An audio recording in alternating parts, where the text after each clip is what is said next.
सभी पंच नमस्कार मंत्र का स्मरण करेंगे। एडमो अरिहंताडम,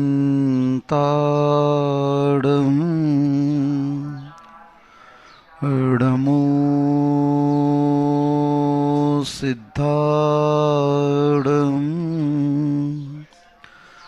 एडमो आयरियाडम,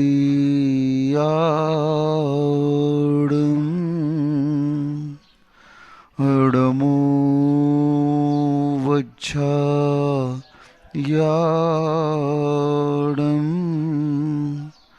एडमो लोई सब्बेसाहुडम।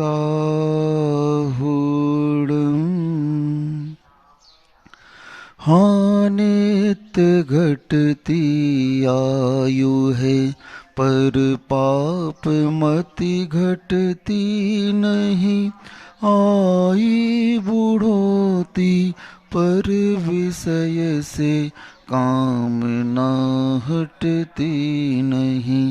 मैं यत्न करता हूँ दवा मैं धर्म में करता नहीं, दुर्मोह महिमा से ग्रसित हूँ नाथ बच सकता नहीं। जय बोलो खिराट श्री कुंडलपुर के बड़े बाबा की जय। मूल नायक श्री चिंतामणि पार्श्वनाथ भगवान की जय। परम पूज्य संत श्रोमणी आचार्य भगवान श्री विद्यासागर जी महामंडराज की जय। परम पूज्य निर्यापक श्रमण मुनि श्री सुधा सागर जी महाराज की जय।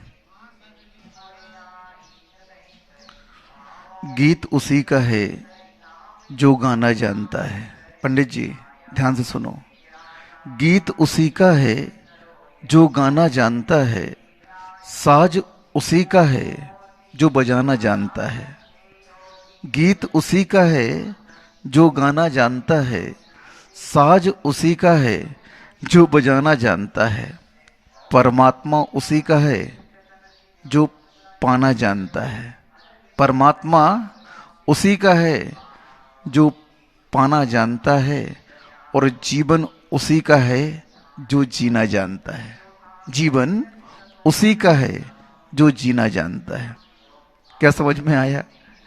कुछ समझ में आया क्या? एक कागज में गीत लिखा हुआ है, बहुत सारे वाद्य यंत्र आपके सामने रखे हुए हैं, भगवान में मंदिर में भगवान बैठे हुए हैं और जीवन आपको मिल गया है। अब भैया कागज में गीत लिखा हुआ है, गाओ। महाराज जी गाते नहीं बनता, बहुत सारे इंस्ट्रूमेंट्स पड़े हुए हैं बजाने के, बजाओ भैया, बजाना ही नहीं आता है। ये भगवान बैठे हुए हैं मंदिर में, पंडित जी खूब चंदन लगाओ, खूब टीका लगाओ, खूब नहलाओ भगवान को, उससे क्या होगा? उससे क्या होगा? कुछ नहीं होगा कुछ नहीं होगा। हाँ, नहाए धोए क्या मिले जो मन मैल न जाए, मीन सदा जल में रहे धोए बास न जाए। दिन भर रहती है, कहाँ पर रहती है?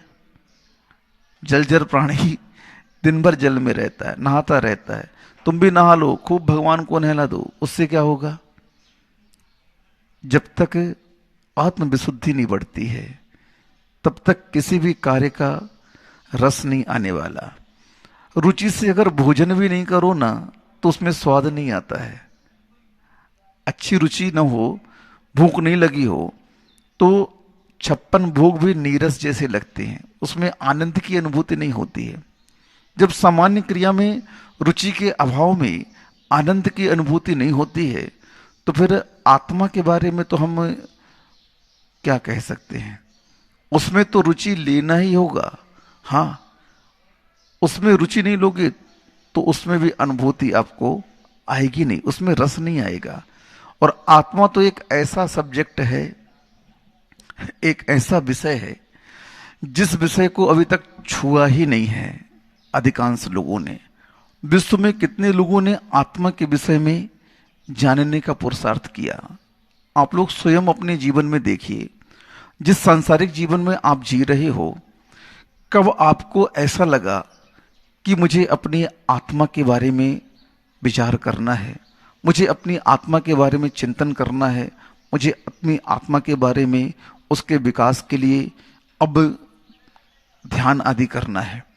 किन किन लोगों के अंदर ये बात अभी तक आई है? क्यों ठग जी, कितने साल के हो गए? 69 साल के हो गए। कभी मन में आपकी ये बात आई कि मुझे आत्म तत्व की प्राप्ति करनी है? व्यापार में तो खूब मन लगा, संसार के कार्यों में खूब मन लगा, अभी भी वो मन हट नहीं रहा वहां से। दुकान अभी भी दिख रही है, कोरोना में भी सरकार दुकान बंद करा रही है, तो भी आप शटर गिरा करके ग्राहक अंदर लेकर के और बाहर से ताला लगा करके और व्यापार कर रहे हो। बताओ, जान की भी परवाह नहीं है। किसी भी कस्टमर को कोरोना हो सकता है जो अंदर बैठा है, लेकिन उस धन के लोभ में आप इतना रिस्क लेने के लिए तैयार हैं कि भले ही जान चली जाए लेकिन धन का आगमन तो बना रहे कम से कम।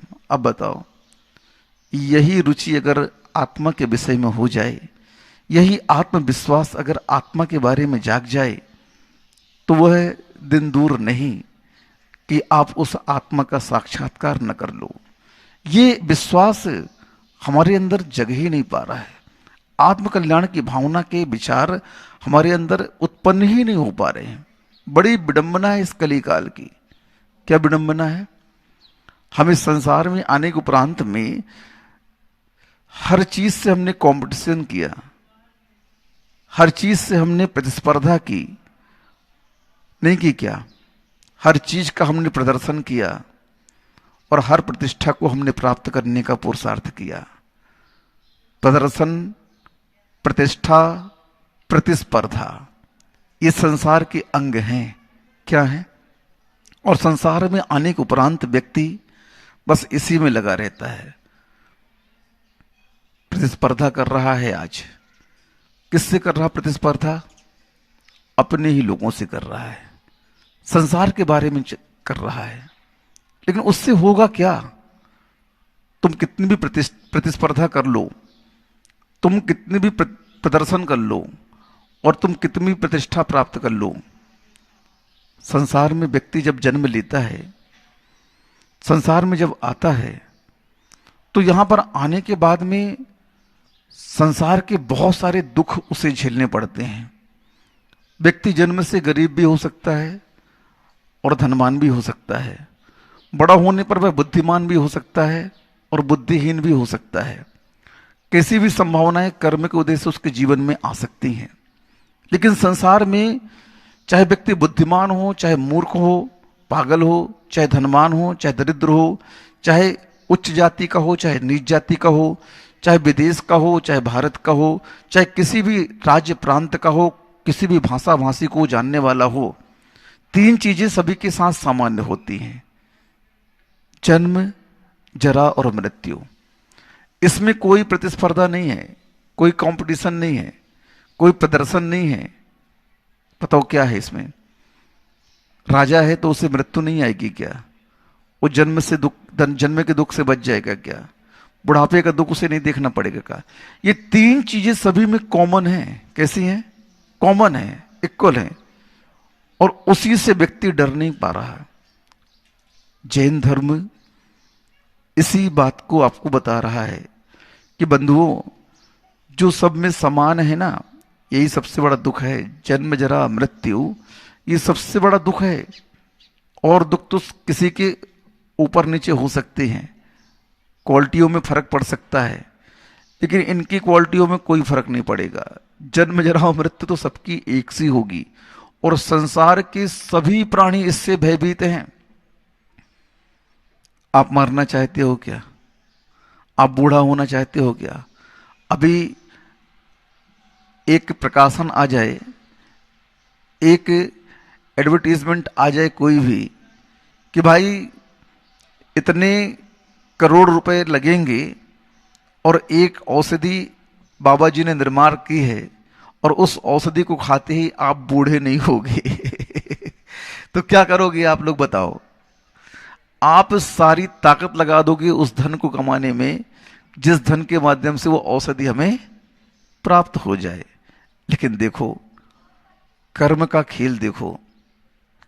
कर्म ने ये तीन समस्याएं सभी के सामने रखी, चाहे वह देव हो, चाहे नारकी हो, चाहे त्रियंच हो और चाहे मनुष्य हो। ठीक है, वहां पर बुढ़ापा नहीं आता है, कहां पर?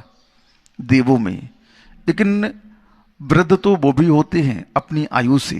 जैसे जैसे उनकी आयु घटती जाती है, कम होती जाती है, वैसे वृद्ध माने जाते हैं।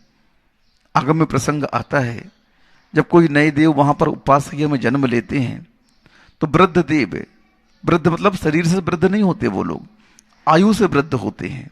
उनकी आयु बहुत बीत चुकी होती है। वे वृद्ध देव उन देवों को वहां की परंपरा के बारे में अवगत कराते हैं कि देखिए, आप देव बनकर के यहां आए हैं, यहां आने के उपरांत में ये आपका विमान है और ये जिनेंद्र भगवान की प्रतिमा है, जिनालय है। यहां पर प्रतिदिन आपको अभिषेक करना होगा, पूजन करनी होगी। अब सम्यक दृष्टि देव अगर होगा तो वह उस प्रतिमा को अभिषेक करते समय आराध्य मानेगा। मिथ्या दृष्टि होगा तो कुल देवता के रूप में उसे मानेगा। यानी अभिषेक तो वहां दोनों करेंगे, चाहे सम्यक दृष्टि हो चाहे मिथ्या दृष्टि हो। कोई भी देव अभिषेक से वंचित नहीं होता। लेकिन वहां पर भी वह उस स्वर्गिक सुख को भोगते हुए जब आयु कर्म के 6 मास बसते हैं और उसके गले की माला मुरझा जाती है तो वो भी चिंतित हो जाता है कि अब मरण निश्चित है। यानी सभी कोई संसार में इस मरण से भयभीत होते हैं। लेकिन धर्म कहता है, अगर आप इस बीतराग धर्म की शरण में आकर के साधना करते हो, आत्मविश्वास जागृत करते हो और जीवन जीने की कला को सीखते हो, तो निश्चित है इस मरण पर भी आप विजय प्राप्त कर सकते हो। हाँ, ऐसा मरण मरो, ऐसा मरण मरो कि जिस मरण के बाद एक बार जन्म लेना पड़े मात्र। कितने बार? एक बार जन्म लेना पड़े बस। तीर्थंकरों का जो जन्म होता है वो ऐसे मरण को प्राप्त होते हैं कि अब उनका मरण बार बार नहीं होगा। जन्म तो एक बार अवश्य होगा और उस जन्म के उपरांत अब वे दोबारा मरण को प्राप्त नहीं होंगे। उन्होंने जीवन की उस सत्यता को अपने जीवन में स्वीकार कर लिया। उस धर्म का साक्षात्कार, उस आत्मा का अनुभव, उस आत्मविश्वास की प्राप्ति उन्हें हो चुकी है। उनका आत्मविश्वास इतना जागृत हो चुका है कि नहीं, अब मैं बलात् हठात उस केवल ज्ञान को प्राप्त करूंगा। चिनकल्पी महाराज 2 दिन पहले अपनी चर्चा चल रही है, हठात उस केवल ज्ञान को प्राप्त करते हैं, उस साधना में लीन हो जाते हैं कि नहीं, क्या आत्मविश्वास होगा उनके अंदर? सोचो, थोड़ा सा चिंतन करो। इस प्रसंग को सुनते ही हम श्रवणों का रोम रोम पुलकित हो जाता है। हमें भी ये आभास हो जाता है कि हमारे अंदर भी वो शक्ति विद्यमान है, जिस शक्ति को जागृत करके वे महाराज उस केवल ज्ञान ज्योति को प्रकट करते हैं। तो क्या मैं नहीं कर सकता हूं क्या? ठीक है, अभी मैं उस केवल ज्ञान को प्राप्त नहीं कर सकता, कली काल का विपरीत प्रभाव है, क्षेत्र का प्रभाव विपरीत है, लेकिन कम से कम मैं उसकी साधना की ओर तो अग्रसर हो सकता हूं। मैं इतना तो कर सकता हूं कि उस मार्ग पर चल करके उन उपायों को, उन साधन को, उस साधना को मैं कर सकता हूं। बीज बोने में किसान कभी पीछे नहीं रहता है। पानी गिरे या नहीं गिरे, ये तो बात की बात है, प्रकृति की बात है। अगर वह सोचे कि पानी गिरेगा कि नहीं गिरेगा, इस बार मैं बीज बोऊं कि नहीं बोऊं, तो क्या वह उस बीज के फल को प्राप्त कर सकता है क्या? कभी भी उस बीज के फल को वह प्राप्त नहीं कर पाएगा। वह तो समय आता है और समय आते ही उस बीज को खेत पर डाल देता है, खेत को तैयार करके। अब ठीक है, हमने अपना कर्तव्य किया, अब आगे की प्रकृति जाने। प्रकृति से तो हम लड़ नहीं सकते हैं, लेकिन कर्तव्य करने से हम पीछे तो रहेंगे नहीं। ऐसे ही ये मनुष्य पर्याय उस किसान की भांति कर्तव्य करने के लिए मिली है। अब तुम इंतजार करो कि पंचम काल में तो मोक्ष है ही नहीं भैया, तो क्यों साधना करें, क्यों फालतू के लिए मुनि बने, क्यों व्रतों का अंगीकार करें। हो गया, तुम्हारा पतन निश्चित है, क्योंकि तुम्हारे विचारों में ही पतन आ गया ना, विचारों में भी गिरावट आ गई। तुम स्वयं के आत्मकल्याण के बारे में सोच नहीं रहे हो। पंचम काल भी कर्मभूमि है और चतुर्थ काल भी कर्मभूमि है। चतुर्थ काल में भी जीव उस निकृष्ट कर्म को करके सप्तम नरक तक जाते हैं। कहां तक जाते हैं? ठीक है, अब पंचम काल में वज्रसम नरासनन नहीं है, मोक्ष का द्वार भी बंद है, लेकिन नरक तो जाओगे आप भी, नरक का द्वार बंद नहीं है। जितनी पाप की प्रबलता है उतना नीचे तो आपको जाना पड़ेगा। वहां पर मार्ग ठीक है, उसकी डेप्थ में हम नहीं जा पाएंगे, गहराई में, नरक के नीचे जो नरक है उतना पाप नहीं कर पाएंगे, लेकिन नरक जाने का मार्ग तो बंद नहीं है। पंचम काल हो चाहे चतुर्थ काल हो, साधना का मार्ग ना आज तक बंद हुआ है और न होगा। हाँ, एक छठा काल ऐसा आता है जिस काल में साधना का मार्ग बंद हो जाता है। वहां पर साधना नहीं कर सकते आप, वहां पर सम्यक दर्शन की भी प्राप्ति नहीं होती। क्या करोगे? पड़े रहो। उस काल के प्रभाव को कोई टाल नहीं सकता है। एक म्लेच्छ खंड हो गया, वहां पर सम्यक दर्शन की प्राप्ति हो नहीं सकती। म्लेच्छ खंडियों का मात्र एक प्रथम गुण स्थान हुआ करता है। ये बात अलग है कि वो यहाँ से स्थान क्षेत्र परिवर्तन करके जब आर्यखंड में आते हैं तो वहाँ पर वो साधना के माध्यम से संस्कारों को प्राप्त करके मोक्ष भी चले जाते हैं। लेकिन प्रॉपर म्लेच्छ खंड में मात्र एक गुण स्थान होता है, मिथ्यात्व गुण स्थान। तो कहने का तात्पर्य ये है, चारों गतियों में जाओ आप, जन्म जरा और मृत्यु से कोई आपको बचा नहीं सकता है। और उससे बचने का उपाय भी मात्र एक ही है कि इस मनुष्य पर्याय को आप सार्थक कर डालो, अपने आत्मविश्वास को जगाओ। क्योंकि अभाव, दरिद्रता, असफलताएं ये कहां पर विराजमान रहती हैं? जहां पर आत्म तत्व का अभाव होता है, आत्मविश्वास का जहां अभाव होता है वहां पर दरिद्रता रहती है, वहां पर अभाव रहता है, वहां पर असफलताएं रहती हैं। लेकिन जिसके जीवन में आत्मविश्वास जागृत हो गया वहां पर कोई दरिद्रता नहीं है, कोई अभाव नहीं है, कोई अभिशाप नहीं है और कोई असफलता नाम की चीज नहीं है। असंभव शब्द कुछ है ही नहीं।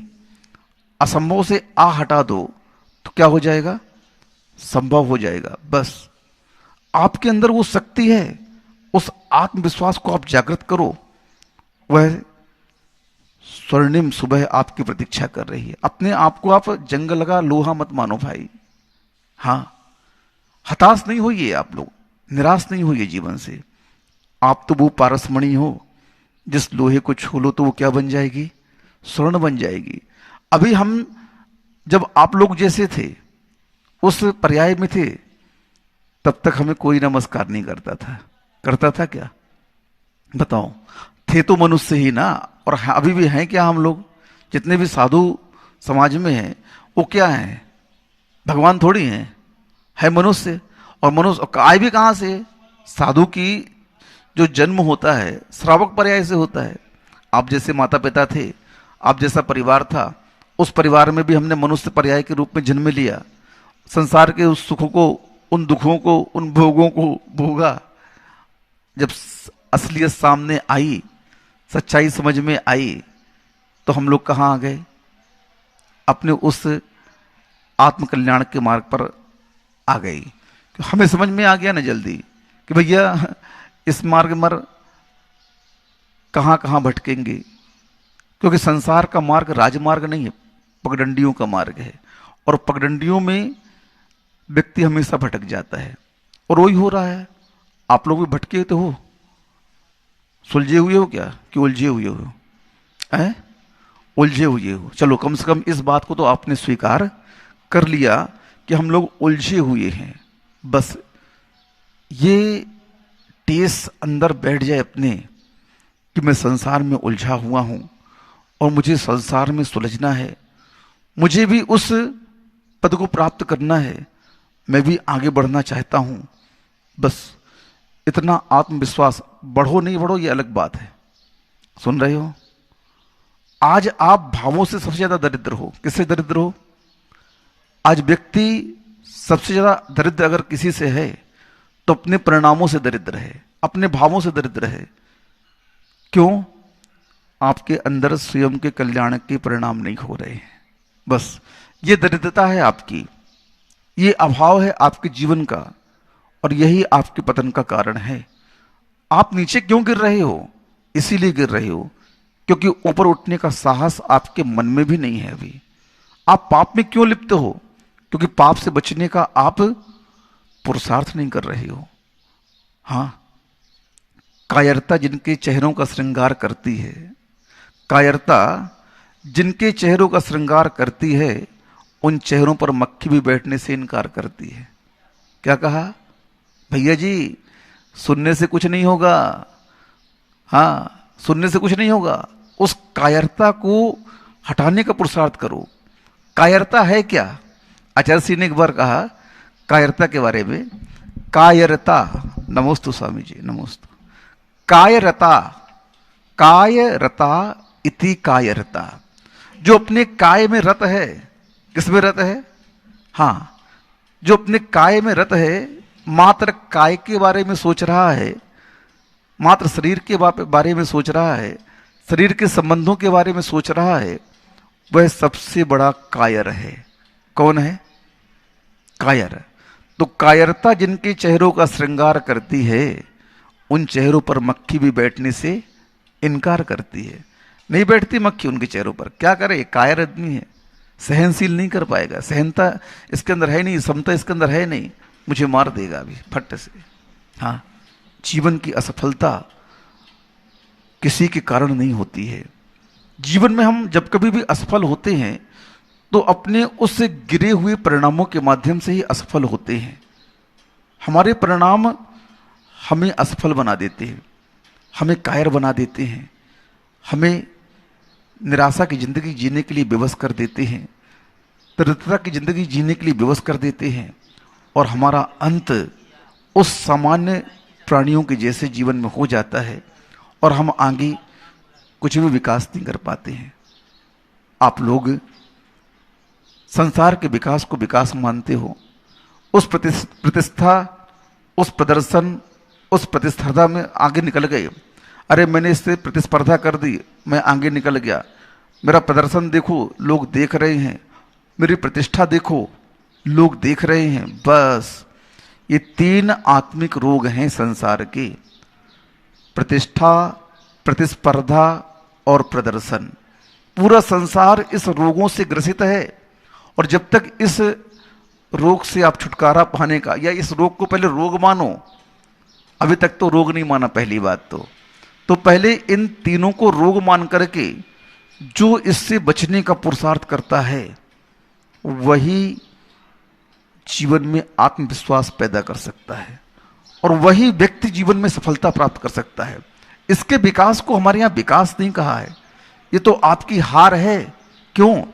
क्योंकि इन सबको प्राप्त करने में आपने अपनी दुर्लभ मनुष्य पर्याय के बहुत सारे क्षण, बहुत सारा समय नष्ट कर दिया।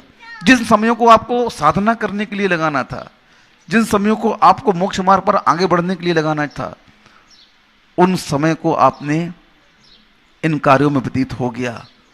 देख लो, कितना बड़ा प्रतिष्ठा क्यों ना हो, प्रतिष्ठित व्यक्ति क्यों ना हो, कलेक्टर क्यों ना हो, बड़े अधिकारी क्यों ना हो, यहां तक कि बड़े व्यापारी क्यों ना हो, एक निश्चित आयु के बाद में उसे रिटायरमेंट लेना पड़ता है, अवकाश लेना पड़ता है, और उसके बाद उसकी कोई नहीं सुनता। देख लो, संसार की सबसे बड़ी विशेषता यही है कि एक समय के बाद संसार आपको नकार देता है, आपके इतिहास को नष्ट कर देता है, आपके जीवन को नष्ट कर देता है, और कुछ भी आपके पास में नहीं बचता, कोई भी आपको नहीं पूछता।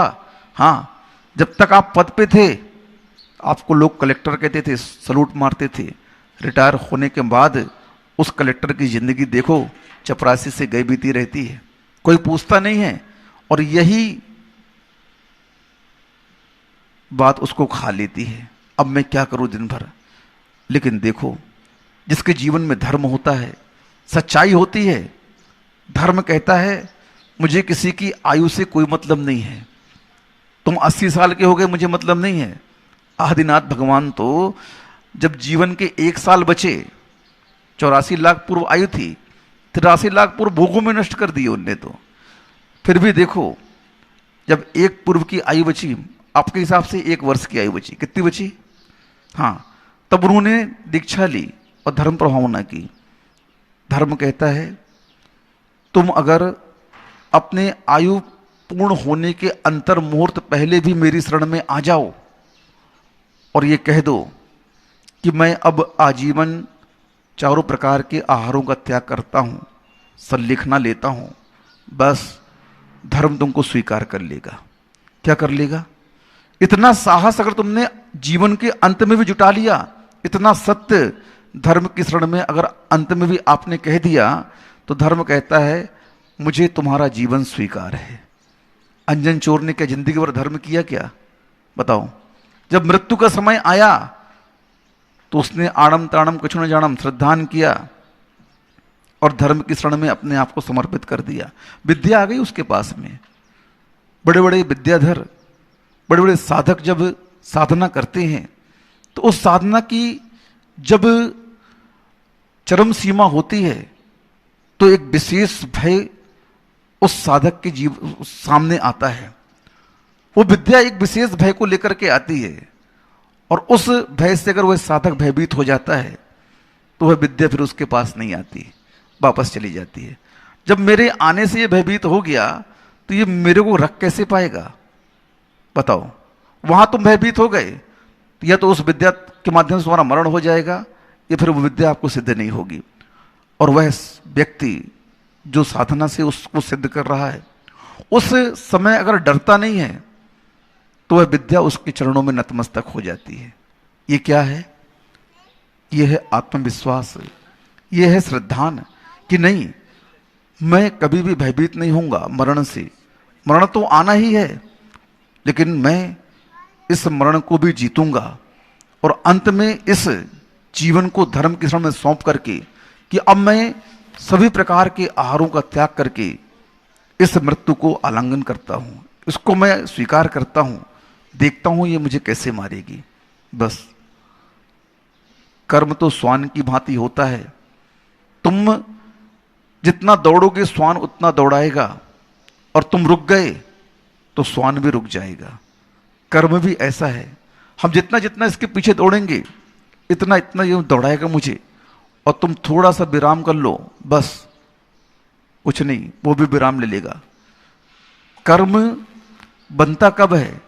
जब हम किसी वस्तु को अच्छा और बुरा कहते हैं। बस जीवन में एक साधना करो, कुछ करो न करो, संसार के भोगों को भोगने की मनाही नहीं है हमारे यहां, लेकिन उसमें तटस्थ हो जाओ। अच्छा बुरा नहीं कहो किसी को। वस्तु कभी भी अच्छा और बुरा होती नहीं। गोमट सार में पूज्यवर नीमचंद जी ने स्पष्ट कह दिया, आचार्य महाराज जी ने, कि नीम आपके लिए कड़वी है, वही नीम ऊंट के लिए मीठी है। जिसे तुम विष्टा कह रहे हो वह दूसरे का भोजन है। कोई भी व्यक्ति वस्तु कभी भी अच्छी और बुरी होती नहीं है। उस वस्तु को देखने का नजरिया हमारा अच्छा और बुरा होता है, और इस नजरिए को जब तुम साम्य भाव में बदल दो, तटस्थ भाव ले आओ अपने अंदर, बस कर्म आपको कभी भी पकड़ नहीं पाएगा। जीवन में हम इतनी सी कला नहीं सीख पाते हैं। हमें एक ही कला सीखनी है, कोई भी वस्तु अच्छी नहीं है और कोई भी वस्तु बुरी नहीं है। बस जिसने इस कला को सीख लिया, अपने जीवन में उतार लिया, अपनी क्रिया में, अपने व्यवहार में अगर इसे ले आया, तो वह व्यक्ति संसार में सबसे निराला है। क्यों? कर्म बंध का मूल कारण यही है, राग और द्वेष। और राग द्वेष कब होगा? जब हम वस्तु को अच्छा और बुरा कहेंगे। और जिसने अच्छा और बुरा कहना छोड़ दिया तो उसका काम हो गया, साधक बन गया वो। इस प्रकार जीवन में बहुत सारी प्रतिकूलताएं रहती हैं। उन प्रतिकूलताओं में हम ज़्यादा साधना नहीं कर पाते हैं, लेकिन जैन धर्म बहुत छोटी छोटी बातों से उस साधना को आपके जीवन में लाना चाहता है। भैया कुछ नहीं करो, शारीरिक श्रम नहीं कर पा रहे हो, बहुत ध्यान आदि नहीं कर पा रहे हो, व्रतों को ज़्यादा स्वीकार नहीं कर पाया आपने, आगे बढ़ने का साहस नहीं कर पा रहे हो, तो कम से कम घर माँ ही तृष्णा जो घटावे, रुचि नहीं संसार सो। घर में रह करके जो तृष्णाओं को घटाता है, इच्छाओं को कम करता है, राग द्वेष को हीन बनाता है, अच्छे बुरे की परिकल्पना छोड़ करके समता भाव रखता है, वही जन्म जरा मृत्यु पर विजय प्राप्त करता है। वही राग द्वेष से बच करके उस वीतरागता की ओर आगे बढ़ता है। और जो इस कार्य को करता है वह एक दिन स्वयं उस वीतरागता को प्राप्त करके उस सिद्ध अवस्था को अवश्य प्राप्त करेगा। इसलिए इस प्रतिष्ठा, इस प्रतिस्पर्धा और इस प्रदर्शन के पीछे दौड़ो नहीं। ये जितना इसके पीछे दौड़ोगे उतना तुम उस खाई की ओर उतरते जाओगे, पतन की ओर जाते जाओगे और तुम्हारा विनाश निश्चित है। इस पर्याय को प्राप्त करके, उस वीतरागता से संबंध जोड़ करके जो अपना मार्ग उस धर्म मार्ग पर आगे बढ़ता है, जो अपने उस परिणामों को धर्म मार्ग में लगाता है, वीतरागता की ओर ले जाता है, जीत उसी की होती है। इसलिए गीत उसी का है जो गाना जानता है, साज उसी का है जो बजाना जानता है, परमात्मा उसी का है जो पाना जानता है, और जीवन उसी का है जो जीना जानता है। अहिंसा परमो धर्म की जय। श्री ओम नमः सिद्धेभ्यः। जय श्री ओम नमः सिद्धेभ्यः। सर्वमंगल मांगल्यम सर्वकल्याणकारकम प्रधानम सर्वधर्माणां जैनम जयतु शासनम। पंच परमेष्टि भगवान की जय। आचार्य श्री गुरुवर कुंद कुंद महाराज की जय। आचार्य श्री गुरुवर विद्यासागर महाराज की जय। परम पूज्य निर्यापक श्रमण मुनि श्री सुधा सागर जी महाराज की जय। जय। परम पूज्य महासागर जी महाराज की जय। आचार्य संघ की जय। बहुत बार ऐसा होता है कि बहुत बड़े बड़े लोग बड़े बड़े कार्यों में सफल हो जाते हैं और छोटे से कार्यों में फेल हो जाते हैं। बड़े बड़े शायद पढ़ाने वाले प्रोफेसर गणितज्ञ बड़े बड़े गणित कर लेते हैं, लेकिन कई बार 14 और 6 जोड़ने में मुश्किल कर देते हैं। बहुत बार ऐसा देखा जाता है। जितने साइंस मैथमेटिक्स पढ़ने वाले हैं ये अक्सर कर हिंदी में फेल होते हैं, क्योंकि उसको कहते हैं हिंदी क्या पढ़ना, हिंदी क्या पढ़ना, और वो सब चीज में टॉपर हैं, हिंदी में फेल हो जाते हैं। इसी प्रकार इस मोक्ष मार्ग में बड़े बड़ी आत्मा की बातें करने वाले संसार में फेल हो जाते हैं। दुनिया की बातें जानने वाले अपने घर से अनभिज्ञ रहते हैं, अपने घर की बातें नहीं जानते, दुनिया को जानेंगे। समय सार पढ़ने वाले श्रावकाचार में फेल होते हैं। निश्चय की बात करने वाले, व्यवहार एक छोटा सा विषय है, कोई भी पाल लेता है। निश्चय भव्य ही पालता है, निश्चय भव्य ही पालता है, आसन भव्य पालता है, वीतरागी पालता है, और व्यवहार इतना सरल होता है उसे मिथ्या दृष्टि भी अभवी पाल लेता है, और सम्यक दृष्टि व्यवहार में फेल हो जाता है। व्यवहार इतना सरल है कि मिथ्या दृष्टि भी पाल ले, लेकिन वो जो सम्यक दृष्टि बनने की बात कर रहा है, निश्चय की, निश्चय में पूरे नंबर है, 100 नंबर है, सब तरफ से ठीक पढ़ा उसने, लेकिन व्यवहार के पेपर में फेल है, निश्चय में पास। मंदिर की पूजा पाठ में जैन समाज पास है, घर की भोजन में सब लोग फेल है। मैं देख रहा हूं 50 सालों से, सैकड़ों सालों से मंदिर की जो परंपराएं 100 साल पहले थी वो आज भी। वही सब कुछ शुद्ध है। कहीं बहुत मंदिर में कभी बिगाड़ हो जाए तो लठमार हो जाए, कोर्ट केस हो जाते। हमारे यहां मंदिर की परंपरा ये चली आई, हमारे दादाजी ने ये कहा था कि इस मंदिर में इस आमना से पूजा होती है, और हजारों हजारों साल से जो जिस आमना से जिस मंदिर में पूजा हो रही है ना, आप उसको बिगड़ने नहीं दिया, कभी नहीं बिगड़ने देते। बिगड़ने तो आप लोग मर जाओगे और मार डालोगे, लेकिन मंदिर जैसी बात आज सुरक्षित है। आज भी मंदिर पवित्र है, पूजा की थाली पवित्र है, लेकिन ये सब मंदिर शुद्ध करने वाले, मंदिर की आमना शुद्ध करने वाले, इनके घर के चौका कितना भ्रष्ट हो गया है पता ही नहीं। पूजन की थाली तो ज्यों की तो है, भोजन की थाली, अभिषेक का लोटा ज्यों का तो है, लेकिन पीने का पानी, लोटा ही गायब है, सीधी बोतल है। अभिषेक में तो अभी भी वही लोटा है, हजारों साल पहले, आज भी वही झाड़ी है, आज वही लोटा है, लेकिन पीने के पानी का लोटा गायब है, गिलास गायब है, अब तो सीधी बोतल है। छोटा सा पेपर था एक घर का रिवर्स कोई भी बना लेता है, घर का चौका तो कोई भी लगा ले, महिलाएं कर लेती सब, लेकिन वो बिगड़ गया, वो उसमें फैल हो गए। बड़े बड़े साधु बड़ी बड़ी सामाएं कर लेते, बड़े बड़े उपवास कर लेते, थोड़ा सा एरिया समिति में चूक जाते, प्रतिक्रमण में चूक जाते, वहां मन नहीं लग पाता। बड़ी बड़ी चीजें, बड़ी बड़ी साधना करते। बाहुबली जैसे व्यक्ति इतने बड़ी काया का योग कर लिया, थोड़ा सा मन को नहीं रोक पाए, 1 साल हो गया, होता है सब। तो ये सारे विषय क्यों होते हैं ऐसा? जो व्यक्ति बड़े कार्यों में सफल हो रहा है, वो छोटे कार्यों में भी उसका डिक्टेंशन होना चाहिए।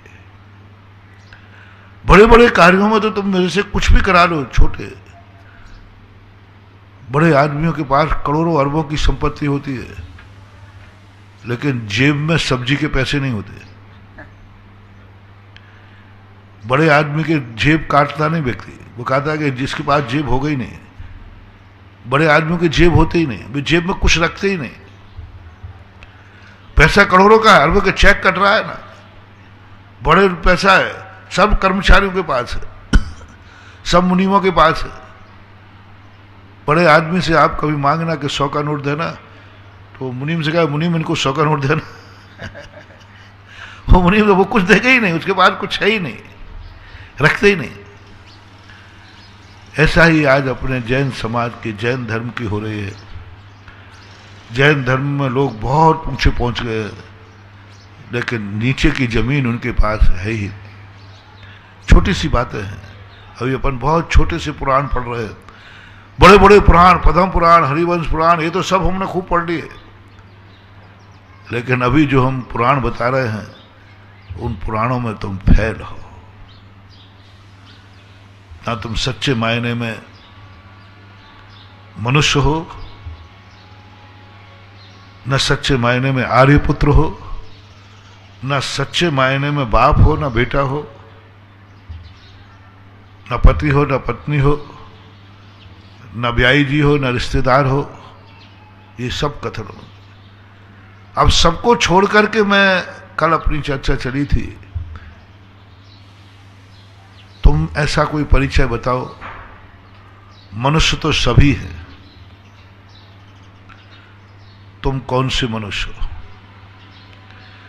बेटा तो सभी है, तुम कौन से बेटा? बेटा तो सभी जातियों में होते हैं, नीचों के यहां भी बेटा होते हैं, बाप भी नीचों के होते हैं, सबके होते, सबके रिश्तेदार होते, सबके होते। तुम इनमें से कुछ अपनी पहचान बताओ कि तुम्हें हम अलग से पहचाने। मनुष्यों के बीच में तुम्हारी पहचान क्या है? कुल तो सबके पास है, जाति सबके पास है, तुम्हारी कुछ जाति बताओ, जिस जाति से। तो अपन ने एक शब्द दिया था, हम मनुष्य हैं, मनुष्यों में भी जैन हैं। बस यही बात कुंद कुंद स्वामी पूछना चाहते थे कि तुम जनरल मनुष्य हो, तुम जनरल बेटे हो, तुम जनरल बाप हो, तुम जनरल परिपराने चंद हो, तुम जनरल पति हो, जनरल पत्नी है, जनरल मामा हो, जनरल भांजे हैं, जनरल दोस्त हैं। तुम कुछ जनरल में आते हो कि कुछ विशेष हो? जनरल में आते तो बस कल के पहले जो मैंने 3-4 दिन प्रवचन दिए उतने काफी है। महाराज हम मनुष्य, इससे आगे मेरी कोई पहचान नहीं है। तो मैंने मनुष्य पुराण मानवता का बात बता दी थी। महाराज मैं कुछ नहीं हूं, मैं तो एक मात भारती हूं, आर्य पुत्र हूं, मैंने आर्यों की पहचान। महाराज मैं कुछ नहीं जानता, मैं एक पिता का सच्चा बेटा हूं, बस। आप पापा से पूछ लीजिए, पापा कह रहे हैं मैं, हाँ ये मेरा बेटा सच्चा है। मैं कुछ नहीं जानता, मैं एक अच्छा पिता हूं, बेटे से पूछ लीजिए। हमने पूछ लिया था, बेटे ने कहा कि मेरे पापा बहुत अच्छे हैं, बहुत अच्छे। और अच्छे पापा के क्या लक्षण होते हैं वो मैंने बता दिया, पापा पुराण पढ़ाया था। अच्छे बेटे के क्या लक्षण होते ये बता दिया। महाराज जी मैं कुछ नहीं हूं, एक अच्छा पति हूं। तो मैंने अच्छे पति का पूरे लक्षण बताया। मैं अच्छी एक पत्नी हूं, पूरे सब अच्छे, क्योंकि सारी दुनिया में जो संबंध जनरल है वो जनरल है। अब यदि तुमको चाहते हो कि नहीं महाराज मैं कुछ अलग हूं, जिंदगी जीने का मजा तो तभी है जो दुनिया है वही तुम हो,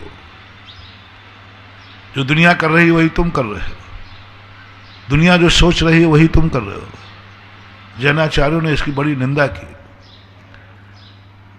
आहार भय मैथुन परिग्रह 4 संज्ञाओं में जो लगा रहता है जिंदगी में, वो कहते हैं इसके लिए तो मनुष्य बनने की जरूरत नहीं, ये तो पशु में मिल जाता है। चारों गतियों में मिलता है, एक इंद्रियों में भी रहता है, सब में, सारी दुनिया में है। तुम्हारी कुछ विशेषता है कि नहीं? उस विशेषता की तरफ विशेष प्रकार का सर्टिफिकेट चाहिए कुंद कुंद के कॉलेज में भर्ती होने के लिए। जनरल लोगों को यहां भर्ती नहीं है, जनरल लोगों को यहां कोई एडमिशन नहीं होता। जनरल लोगों का एडमिशन है समंतभद्र महाराज के कॉलेज में। मैंने कहा ना, समंतभद्र महाराज के कॉलेज में सब भर्राशाही है, जो चाहे वो आ जाए। चंडाल है, धीबर है, पता नहीं क्या क्या भरा है उनके कॉलेज में। बिल्कुल जन कुछ भी विषय है, सब आओ। पशु भी आए तो आ जाए,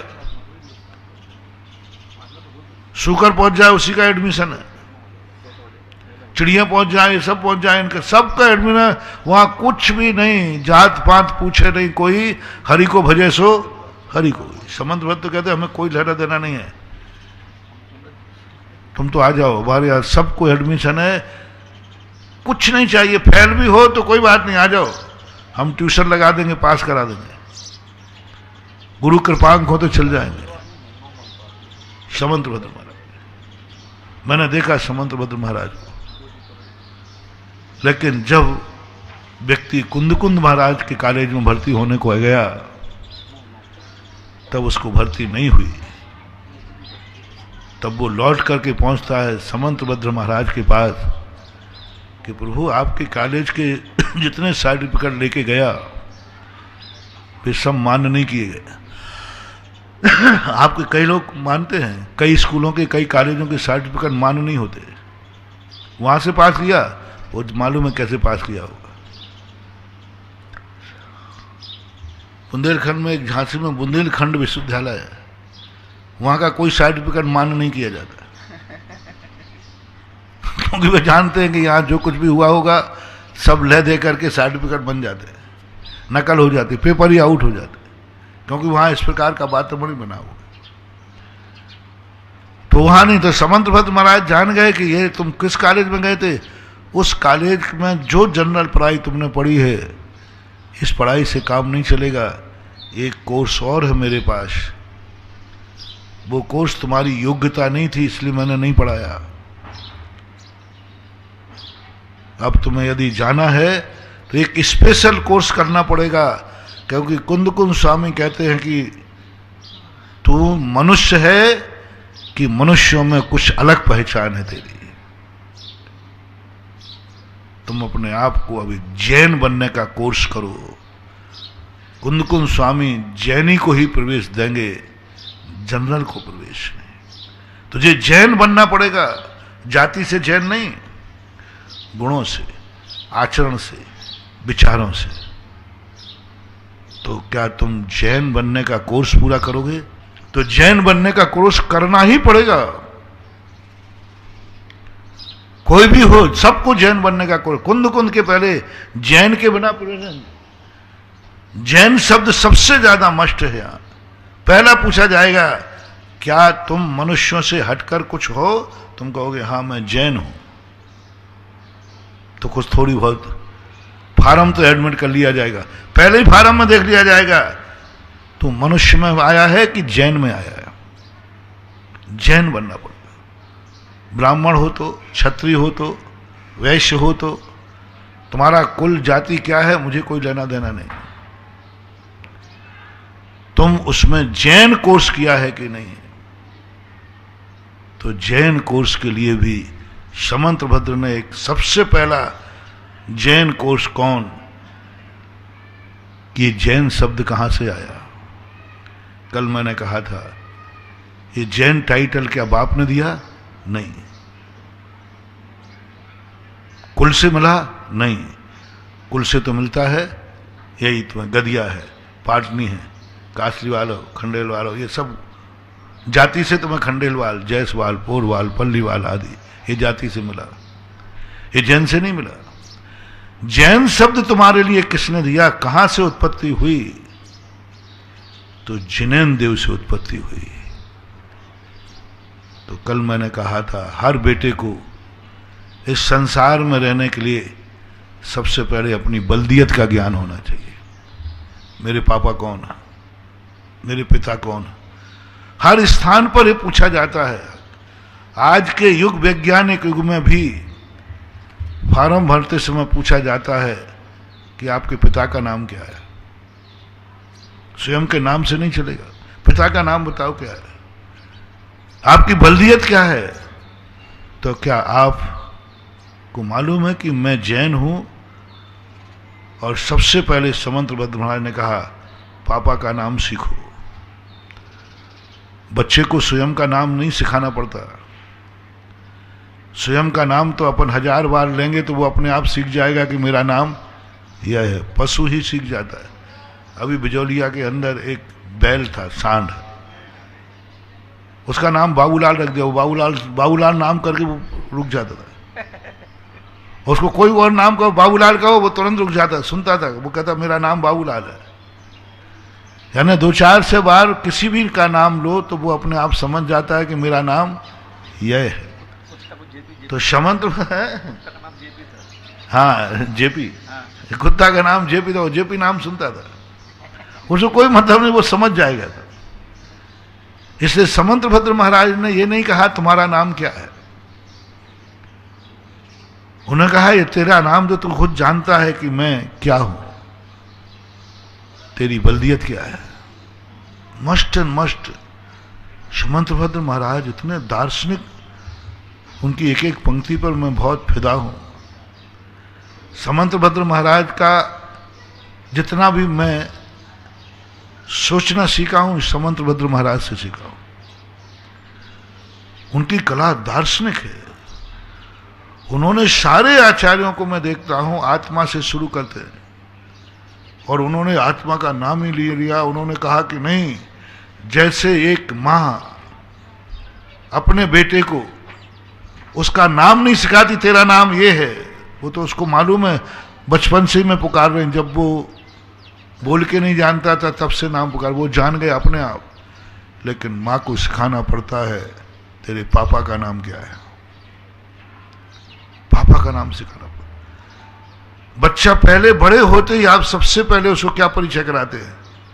पापा का नाम, पिता का नाम, मोहल्ले का नाम, नगर का नाम, एड्रेस, पता, मोबाइल नंबर, कि कहीं तो गुम जाए तो ये रहना।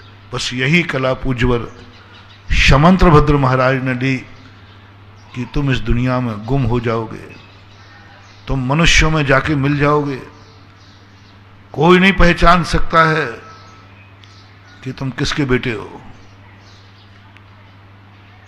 अस्पताल में प्लेटें बदल जाती हैं,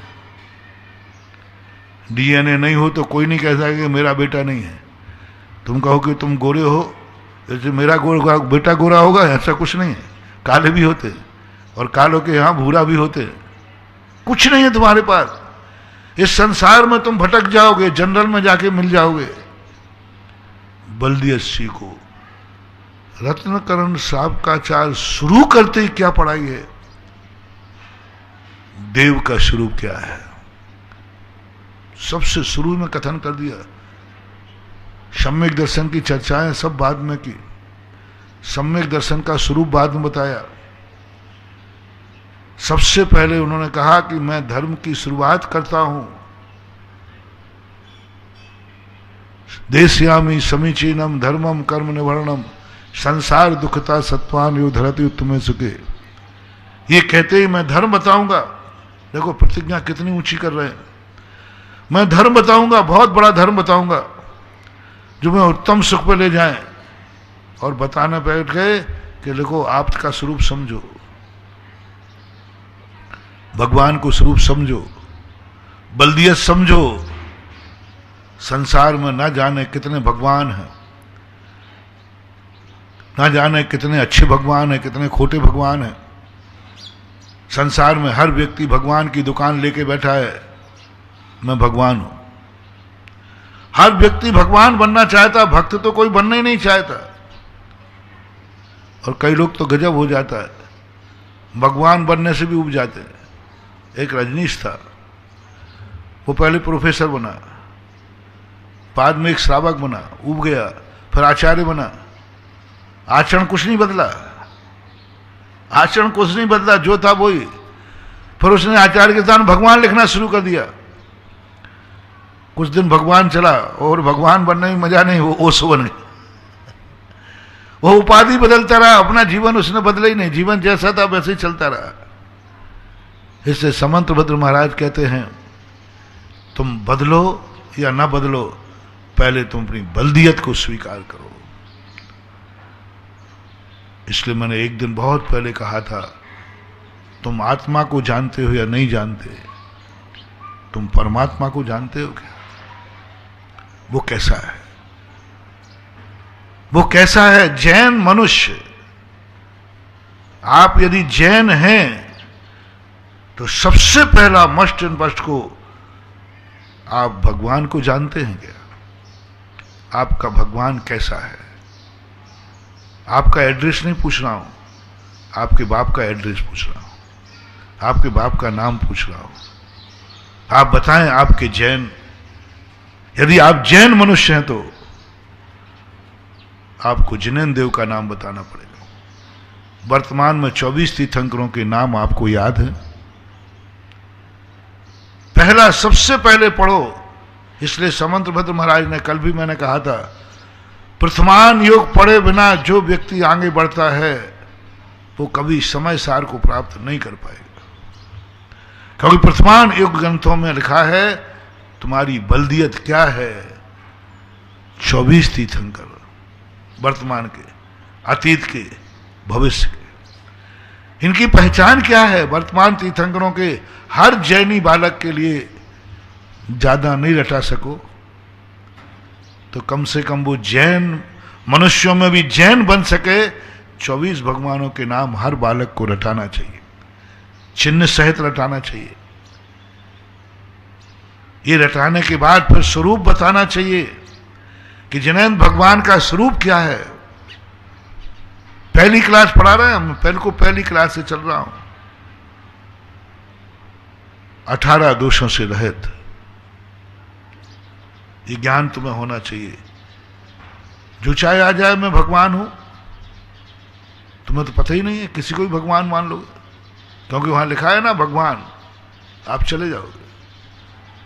जैन दर्शन कहता भगवान अकेला लिखने से भगवान नहीं हो गया, उन्होंने भगवान का स्वरूप दिया।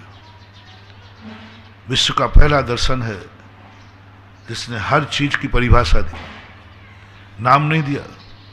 भगवान नाम से मुझे कोई मतलब नहीं, भगवान का स्वरूप। क्या 18 देशों से रहित है तुम्हारा बाप?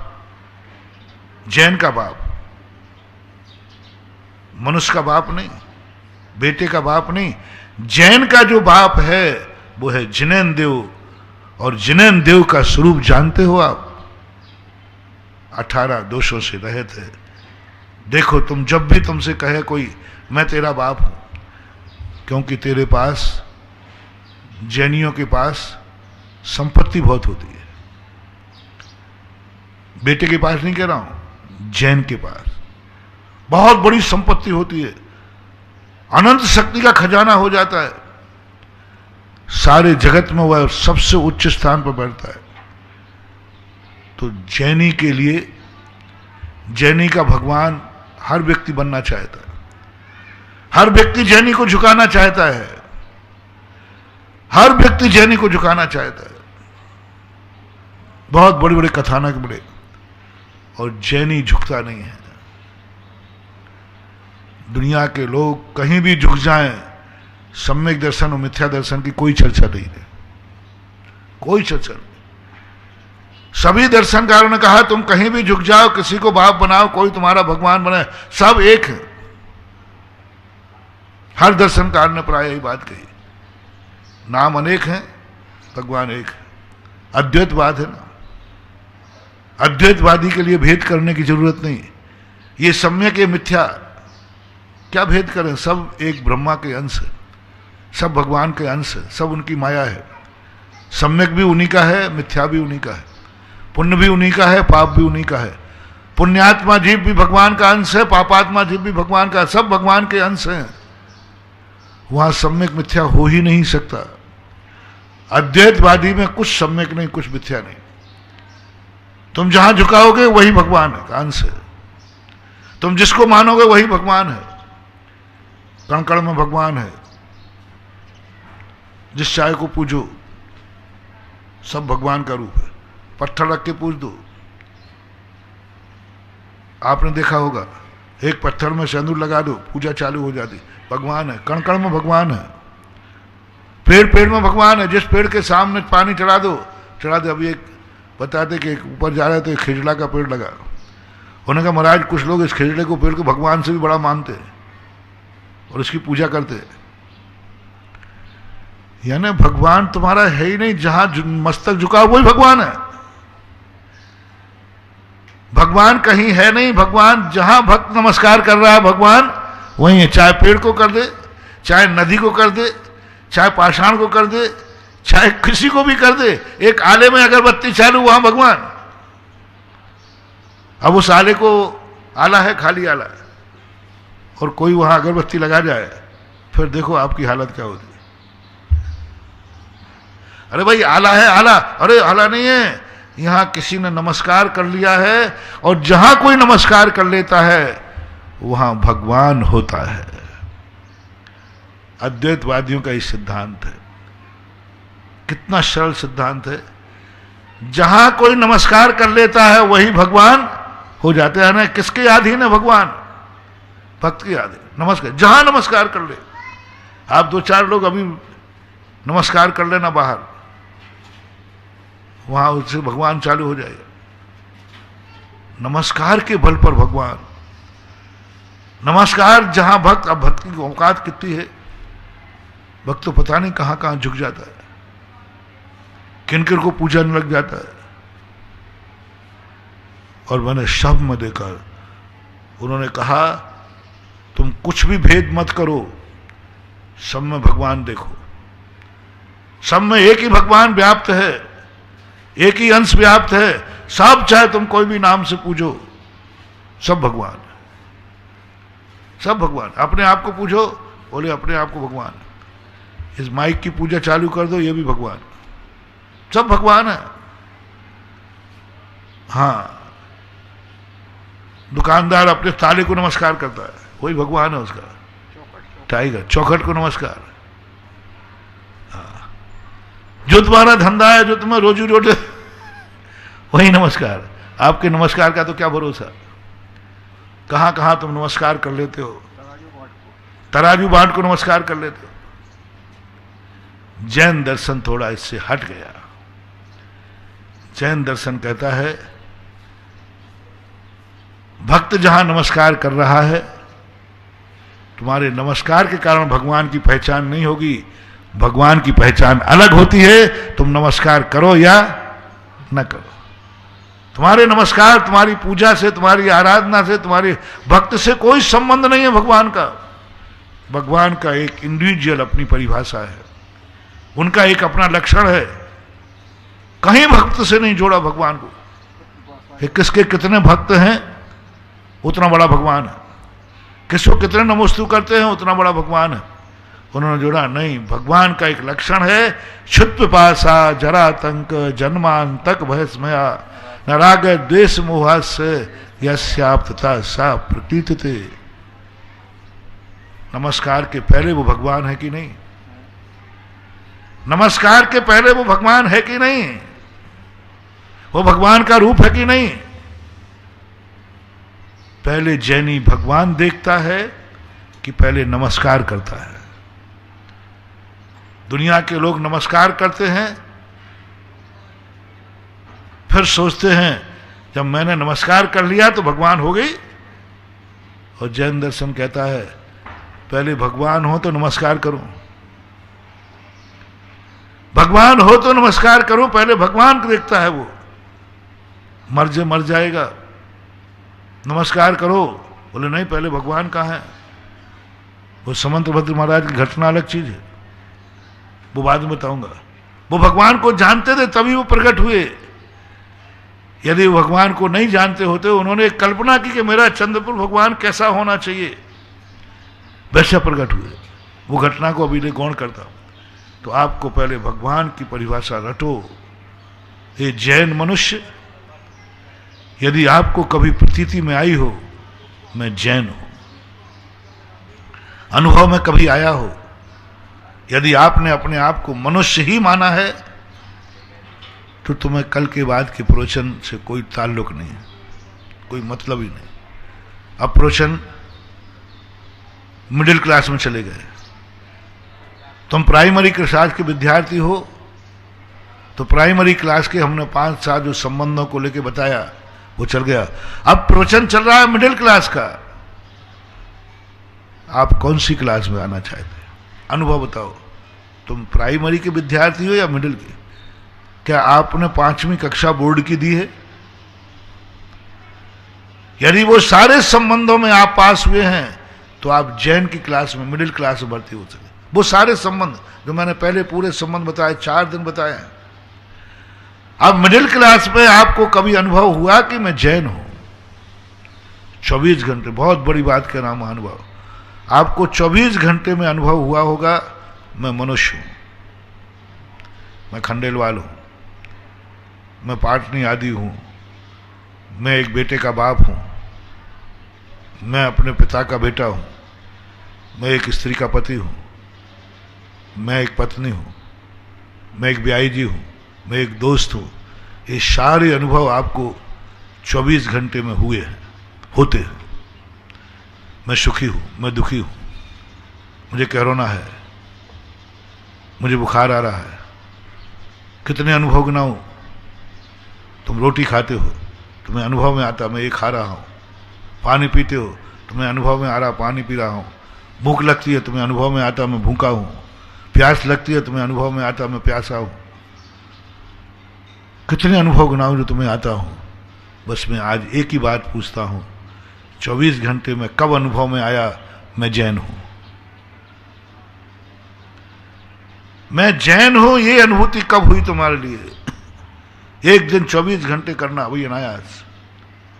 कभी एक 5 मिनट भी तुमने दिया हो, किसी भी कार्य करते समय तुमने दिया हो मैं जैन हूं। आप बुखार है तो आप बीमारी समझ गए, नहीं ये मैं नहीं खाऊंगा क्योंकि मैं बुखार है। बीमारी का आपको अनुभूति है। आपके पास जो कुछ भी, सबकी चीज की अनुभव करते हो आप। जो भी सामने आपके आ जाए तुरंत समझ लेते हो ये मेरा ब्याही जी है, मैं इसका ब्याही जी हूं। तुरंत अनुभव में आ रहा है, 1 मिनट भी देर नहीं। आप तो ये बताओ तुम्हें कब 24 घंटे में अनुभूति होती है कि मैं जैन हूं? कितने भारत के अंदर जैन हैं, लेकिन 24 घंटे में एक बार भी उनको जैनत्व की अनुभूति नहीं हुई। महानुभाव, पहली बात तो मेरा यही कहना है जैनियों से, अजैन भी यदि जैन बनना चाहते तो उनको भी कहना है कि पहले एक अनुभूति करो कि जैन शब्द अच्छा है या बुरा है। जैनी कहलाना तुम्हें अच्छा लग रहा है या बुरा लग रहा है?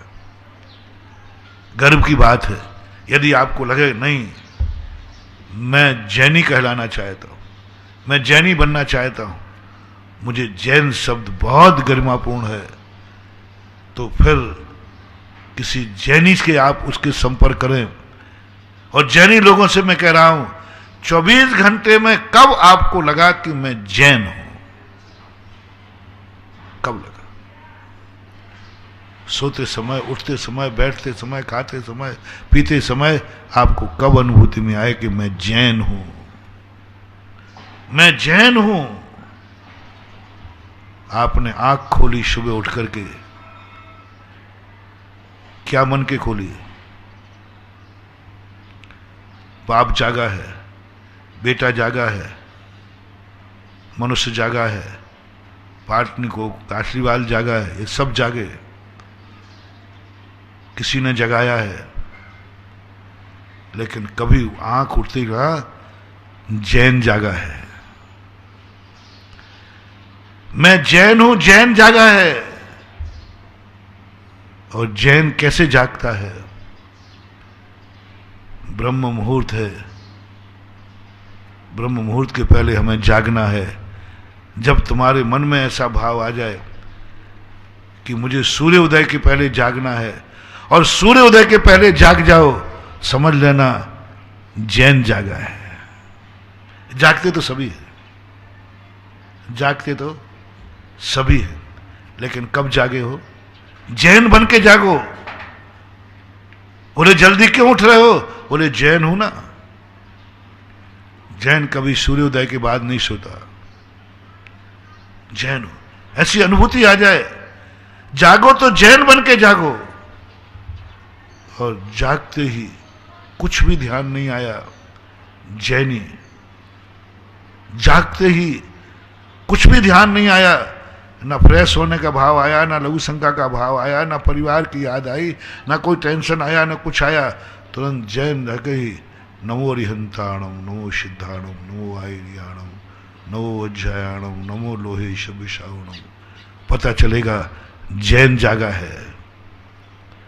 जागते ही सबसे पहले मन में किसका विचार आया? जिनेंद्र का। जैन जागा है। मुंह खुलते ही सुबह उठ करके क्या निकला? नमो रिहंताणम। जैन जागा है। उठते ही उसने कहा मैं सामायिक करूंगा, ध्यान करूंगा, भगवान का नाम लूंगा, एक जाप दूंगा। जैन जागा है, जैन जागा है। जैनी ऐसे ही नहीं जागेगा, जैन जागा है, जैन की पहचान है। सारे संसार में कैमरे लगे, कुंद कुंद स्वामी ने कैमरे लगे हैं। पहले बता तू मनुष्य जागता है कि बाप बेटा बन के जागता है या जैन बन के जागता है? कितने बार कितने जैनी हैं, कितने जैनी हैं जो जैन बन के जागते हैं? आपके घर में बता देना, आपके घर में कितने लोग हैं? सब जागते हैं, लेकिन जैनी बन के कितने जागते हैं? पड़ोसी में पूछ लेना, कम से कम मान में 80% लोग जागते हैं, लेकिन जैन बन के नहीं जागते। कितने % लोग जागते ही नवोकार मंत्र पढ़ते हैं? कितने % लोग जागते हैं कि मुझे जल्दी जागना है? कितने % लोग जागते हैं कि मुझे भगवान का नाम लेना? जागते ही मन में आ जाए भाव, कोई कहने वाला नहीं, कोई पढ़ाने वाला नहीं, अपने आप मन में निकले नमो रिहंताणम। जैन जागा है। उठते ही नमोकार मंत्र कितने लोग पढ़ते हैं? आप लोग मुझे बताएं थोड़ा, अपने घर से बता दें, अपने पड़ोसी से बता दें, अपनी समाज से बता दें। मुझे तो नहीं लगता कि 50% पढ़ते हो। यहीं पूछो जितने यहां रहते हैं कि सुबह उठ करके ही, ज्यादा नहीं कह रहा हूं, सबसे छोटा नमो हरिहंताणम इतने कह दो, ओम नमः सिद्धेभ्य, और हो जाए 9 बार नमोकार मंत्र। यदि माला पढ़ लो, माला फेर लो एक उठते ही, तो तुम्हें तो जैन का रजिस्ट्रेशन हो गया, तुम जैन हो। उठते ही करना है, पहले उठना है, जैन बन के उठना है। महानुभाव, सारे जैनियों से मेरा कहना है, कुंद कुंद की क्लास में भर्ती होना है, पहले जैन की अनुभूति करो, जैन बन के उठना सीखो, और जैन बन के उठने की आदत डालो, संस्कार डालो। मैं उठूंगा तो जैन बन के उठूंगा, उठते ही मैं जैनत्व की अनुभूति करूंगा कि मैं जैन हूं। ये अनुभूति जैसे हो जाए, उसके बाद आप उठोगे। आप कहां जाओगे उठते ही? फ्रेश होना, बाथरूम में जाओगे, जैन बन के जाना बाथरूम में।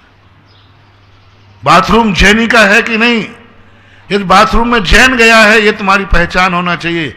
जैन हर स्थान पर बाथरूम नहीं करता, हर स्थान पर टॉयलेट नहीं करता, उसकी वहां पहचान होती है, यहां कोई जैनी गया है। जैनी सबसे पहले देखता है कि मेरे शुद्धिकरण में उसके बाथरूम में पानी का छन्ना लगा होगा, उसके बाथरूम में भी कुछ ऐसी विशेषताएं होंगी। बाथरूम भी जैनी का बाथरूम अलग दिखेगा, उसमें कुछ ऐसी चीजें होंगी, उसमें नहाने का साबुन होगा जैनी का, जैन साबुन। अरे जैनियों, तुम लोग वो कर सकते हो कि सारे दुनिया के व्यापार को बदल सकते हो। एक छोटी सी घटना ने आज संसार में किसी जाति के नाम से भोजन नहीं मिलता, जैन फ्रूट्स नाम से भोजन सारी दुनिया में है। जैन भोजन एक छोटी सी घटना है, एक छोटा सा नियम पाला, जैनी की पहचान। आज किसी अजैन ने कहा था, जैन जाति ने कम से कम सारे विश्व में और कुछ किया हो नहीं किया हो, जैन भोजन के नाम से तो पहचान बना ली अलग। मैं कहता हूं, आप बाथरूम में गए हैं तो जैन साबुन, आपके बाथरूम में साबुन कौन सी है नहाने की? जैन साबुन होना चाहिए।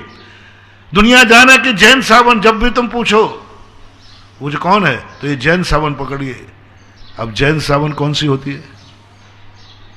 जिसमें चर्बी नहीं होती, जिसमें विवेक से लेता है कि भाई इसमें कोई चर्बी तो नहीं है। साबुन, जितनी महंगी साबुन आती है, इसमें सबसे ज्यादा जानवरों को जिंदा मार करके, जिंदा में उनकी चर्बी निकाली जाती, मार के नहीं, जीवित रहने में उसकी चर्बी अलग की जाती है, उसमें तेल ज्यादा निकलता है, उससे बनती है साबुन, जैन साबुन।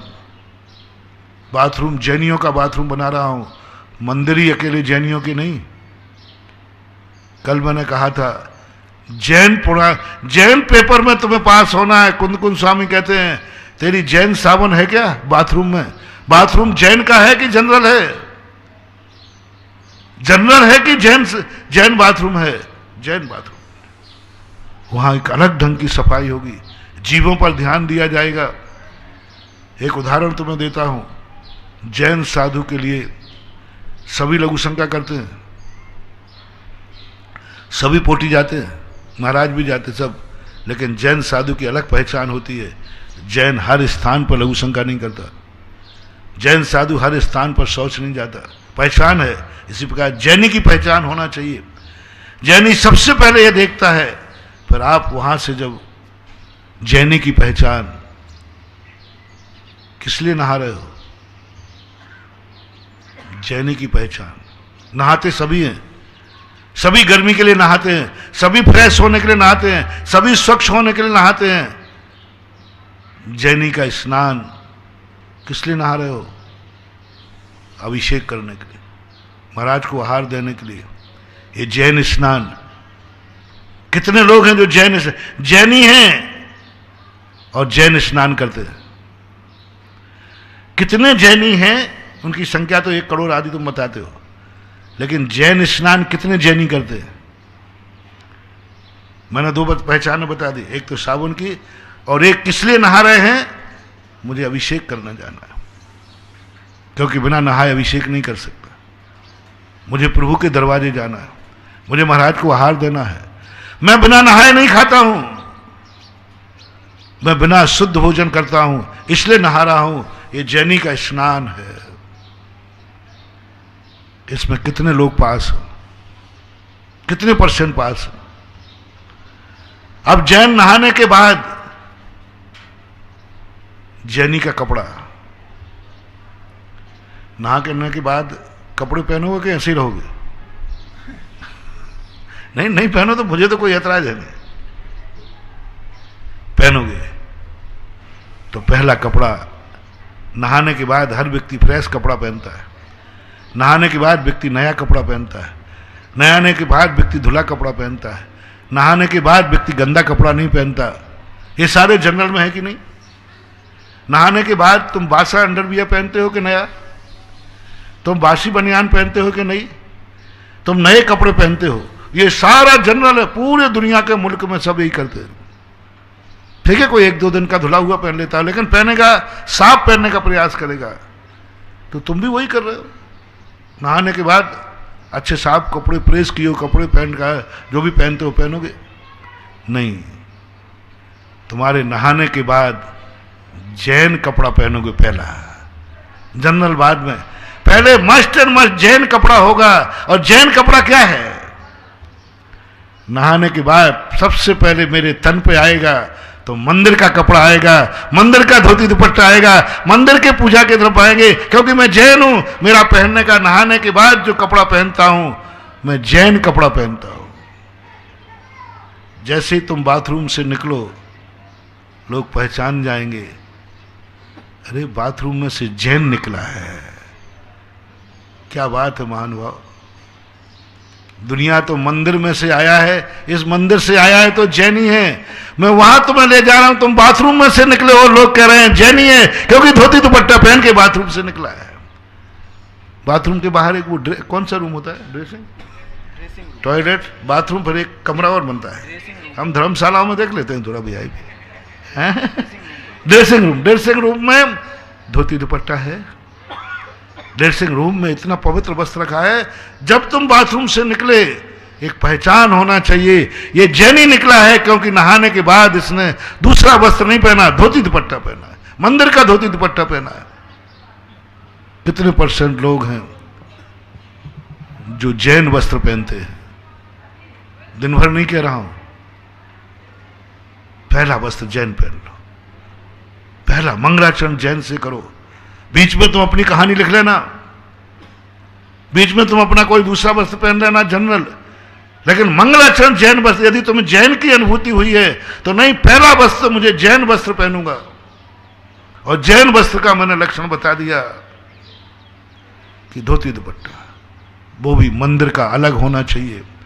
पहले हर जैनी के पास एक जैन धोती दुपट्टा होता था। यदि किसी का अटैची गुम जाए ना, तो पुलिस खोलती है, उसमें धोती दुपट्टा निकल जाए तो समझ लेता है ये जैनी का है। पहले हर घर में, चाहे महिला हो चाहे पुरुष हो, मंदिर के वस्त्र अलग होते थे। महिलाएं भी मंदिर की साड़ी अलग रखती थी, उसको घर से कारों में नहीं लेते थे, उसको बाजार में नहीं पहनेंगे, 24 घंटे नहीं पहनेंगे, मंदिर जाएंगे, मंदिर से आकर उतार देती थी। मंदिर के वस्त्र अलग होंगे। बहुत बड़ा इसका लक्षण है, मन बहुत रीजन है। जैनी के वस्त्रों में इतनी ताकत होती है कि जिस घर में जैनी का वस्त्र होता है, जैनी वस्त्र होता है, उस घर में गारंटी मेरी है, संसार का कोई ऊपरी बाधा प्रवेश नहीं कर सकती। जैन वस्त्र होना चाहिए। मैंने प्रैक्टिकल किया इसको। जैन वस्त्र किसे कहते हैं? जो मात्र मंदिर के लिए ही काम, और कोई काम नहीं। उस पहन के भोजन नहीं करोगे, बाथरूम नहीं जाओगे, टॉयलेट नहीं जाओगे, और 24 घंटे में कभी उसका, मात्र मंदिर के नाम से। और मैंने एक बार कहीं कहा था, हर व्यक्ति को 8 वर्ष का होते ही आप बच्चों को वस्त्र खरीदते हैं, एक बच्चे को मंदिर का वस्त्र जरूर खरीदना और बच्चे को बढ़ा देना, बेटा ये मंदिर का वस्त्र है। ठीक है, तुम प्रतिदिन मंदिर ले जाओ या नहीं ले जाओ, लेकिन जब वो मंदिर जाए तो वो वस्त्र पहन के जाए, बेटा ये मंदिर का वस्त्र। जिस बच्चे के घर में मंदिर का वस्त्र रखा हो, बच्चे के नाम से, संसार की कोई ताकत उसको नजर नहीं लगा सकती। अपहरण करने वालों के भी हाथ कांप जाएंगे, क्योंकि इसका वस्त्र घर में मंदिर का रखा हुआ है, मंदिर का वस्त्र रखा है। तुम 100 जोड़ी अपने बच्चों को वस्त्र खरीदते हो। मेरा आज सारे संसार से कहने, जिनको जैनी की अनुभूति हुई है, जिसको जैनी की अनुभूति हुई है, अपना एक वस्त्र, जैन वस्त्र जरूर खरीद लेना, जैन वस्त्र जरूर खरीद लेना। कोई ज्यादा महंगा नहीं आएगा, 1500 में आ जाता होगा। जैन वस्त्र जरूर, हर घर में जितने लोग हैं जैन वस्त्र। महिलाओं के यहां साड़ियों की कमी नहीं है, एक जैन साड़ी जरूर खरीद लेना। तुम्हारी कोई साड़ी, बनारसी साड़ी को मना नहीं कर रहा हूं, रेशम की नहीं हो, हाँ? रेशम की ना हो, वो तुम्हारे, पहला तो एक जैन साड़ी। जैन साड़ी की परिभाषा मैंने क्या दी है? जो मात मंदिर के काम आएगी, जो मात गुरुओं को आहार देने के काम आएगी, जो मात जाप देने के काम आएगी, जो मात पूजा में काम आएगी, जो मात विधान में, धार्मिक कार्यों के अलावा ये वस्त्र किसी काम में नहीं आएंगे। आप जितने भी वस्त्र पहनते हो, मुझे मालूम नहीं, उतने सारे वस्त्र एक जोड़ी मंदिर के नाम। दुनिया की आप मैचिंग करते हो, हर चीज में मैचिंग करते हैं, एक मंदिर का भी सेट तैयार करो। संसार की हर नारी से मैं कह रहा हूं, जिस घर में जिस महिला की मंदिर की साड़ी रखी है, पूरा तो नहीं कहूंगा, बहुत हद तक तुम्हारी जिंदगी का बहुत बड़ा सुरक्षा कवच दे रहा हूं। औरतों को ज्यादा भूत लगते हैं और कहते हैं ना, हे भूत, मेरे यहां मंदिर की साड़ी रखी है, भूत कांप जाएगा। बुरी नजर वालों की शायद रावण जैसी कोई निकृष्ट दृष्टि है तो बात अलग है, सामान तो दृष्टि नहीं पड़ेगी। मंदिर की साड़ी, और मंदिर तुम जाओ, मंदिर की साड़ी पहन के जाओ। मंदिर में तुम क्या क्या पहन के जाते हो? सुहाग दशमी, सुगंध दशमी को क्या होता है? अब मैं कहना नहीं चाहता हूं, मैं बोलूंगा तो बोलोगे तुम बोलते हो।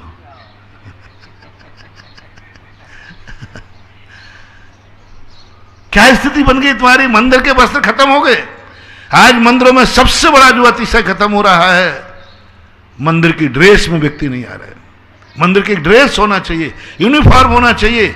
आज एक लोक अदालत में आप जाते हैं, वहां भी आपकी फरियाद वकील को काला कोट और कट टाई लगाना पड़ती है, मंदिर की नहीं लगाने। समय आपका हो गया, अभी फिर अपन और चर्चा चलेंगे। बहुत अच्छे विषय है महानुभाव। इन छोटी छोटी बातों में, अपने बड़े बड़े पेपरों में तो अपन डिक्टेंशन ले लिया, लेकिन छोटे पेपर में अपन फेल हैं तो फेल ही माने जाएंगे। विद्यार्थी सारे इंग्लिश गणित के पेपरों में डिक्टेंशन है, लेकिन हिंदी में फेल है तो फेल ही माना जाता है। महावीर भगवान की परम उपकारी निर्यापक क्षमण मुनि पुंग श्री सुधासागर जी महाराज की जय।